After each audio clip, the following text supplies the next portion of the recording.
गुजरात के मोरबी में पुल गिरा, 135 लोगों की जान चली गई और जब मामला कोर्ट में पहुंचा तो मरम्मत करने वाली कंपनी ने सारा ठीकरा ऊपर वाले पर फोड़ दिया। लेकिन कंपनी के मैनेजर ने कोर्ट में ऐसी शर्मनाक दलील दी कि सुनकर आप भी सोच में पड़ जाएंगे। कंपनी के मैनेजर ने दलील दी कि जो कुछ हुआ वो भगवान की मर्जी थी, यानी कंपनी ने घटना को दुखद संयोग बताकर खुद को बेकसूर साबित करने की पूरी कोशिश की है।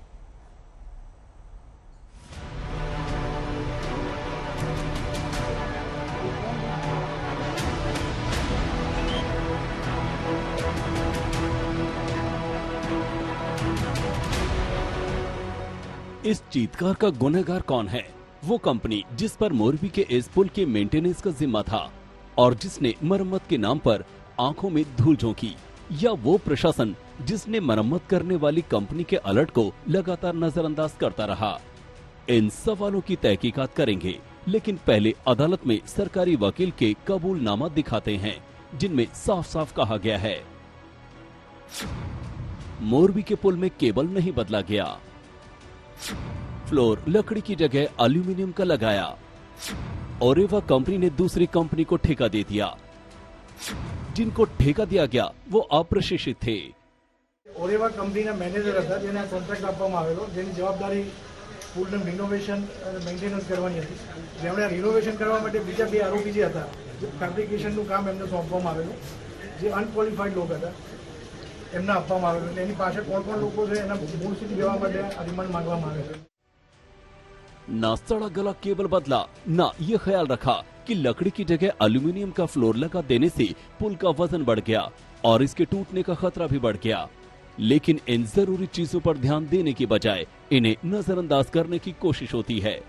आज तक संवाददाता आशुतोष मिश्रा की तहकीकात में ये बात सामने आई कि कैसे एल्यूमिनियम की जंग खाती वायर की अनदेखी कर दी गई। कितनी सारी केबलों से केबल जोड़ के केबल बनाई गई है। अमूमन ऐसी यही तकनीक होती है। कितना पुराना है ये, यहाँ पर हालांकि जंग नहीं लगाई जाती, जिस तरह के केमिकल्स इस्तेमाल किए जाते हैं ताकि जंग न लगे, उनमें कार्बन उसका जल्दी से छीण ना हो, क्योंकि अगर वो छीण हुआ तो कमजोर हो जाती है। लेकिन सेफ्टी ऑडिट तो होता है। 7 महीने में क्या ये पूरा केबल बदला जा सकता है? सस्पेंशन ब्रिज बनाने में, तैयार करने में लंबा समय लगता है।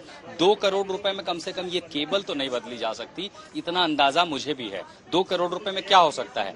जिस फ्लोर पर आप खड़े हैं, अगर उसकी मेटल शीट चटक गई है, आप दोबारा वैसे ही मेटल शीट ला सकते हैं, वेल्ड कर सकते हैं, हुक से टाइट करके आप उसको ठीक करेंगे। और 2 करोड़ में आप क्या कर सकते हैं? ये जो कलर उतर गए हैं इनको आप चमका दीजिए, क्योंकि नया पर्व शुरू हो रहा है, नए साल का। आपने इसको चमका दिया, चांदी की तरह चमक रही है। लेकिन सबसे बड़ा सवाल भार वहन करने की क्षमता, जिस पर लोगों को चलना है। एक केबल देख रहे हैं आप, अभी भी लटक रहा है, ऊपर एक सपोर्ट है, सस्पेंशन है, और 2 केबल होती है ताकि दोनों किनारों को मिल जाए। एक बड़ा केबल, उसके साथ छोटे छोटे केबल। लेकिन कोई भार सह नहीं पाया। और अगर 400 लोग, 300 लोगों की अनुमति नहीं थी तो ये लापरवाही होती है कि अनुमति के बिना शुरू होना, और शुरू होने के बाद लोग कैसे पहुंच गए।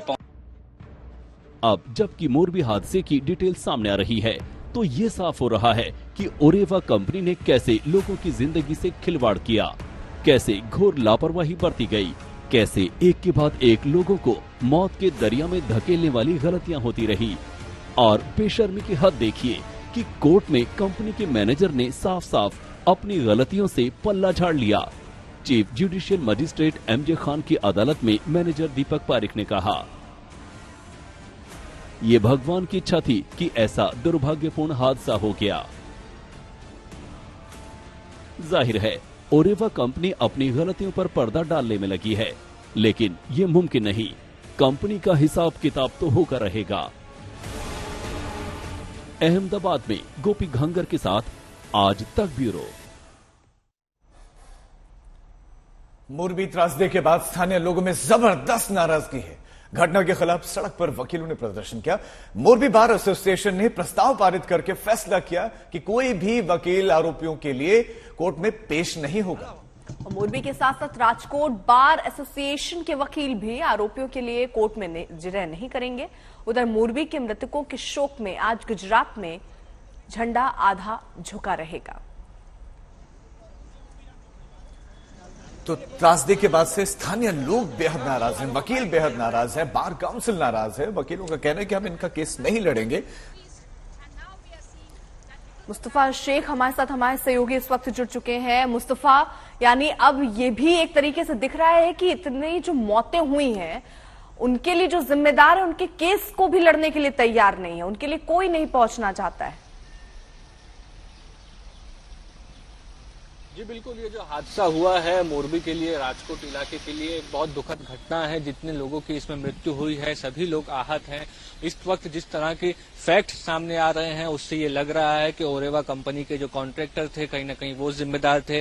जिन लोगों से जो यहाँ के रहवासी हमने बात की उन्होंने कहा कि ब्रिज पहले लकड़ी का था, उसके बाद एल्यूमिनियम का बना दिया गया, जिसकी वजह से वजन उन केबल्स के ऊपर जो 100 साल पुरानी है उस पर ज्यादा हो गया और लोग गिरे। पहले इस ब्रिज पे 1000 लोग आते थे, ऐसा उन लोगों का कहना है। तो कहीं ना कहीं नाराजगी जो है वो साफ है। इसीलिए कहीं ना कहीं बार एसोसिएशन ने, वकीलों ने डिसाइड किया है कि जो आरोपी पकड़े गए हैं अभी तक गुजरात पुलिस की तरफ से, उन लोगों को किसी भी तरीके की रिप्रेजेंटेशन नहीं दी जाएगी, यानी कि उन्हें वकील उपलब्ध नहीं होंगे। अब उनके पास ये तो आप बता रहे हैं कि वकील नाराज हैं और कहा कि हम केस नहीं लड़ेंगे।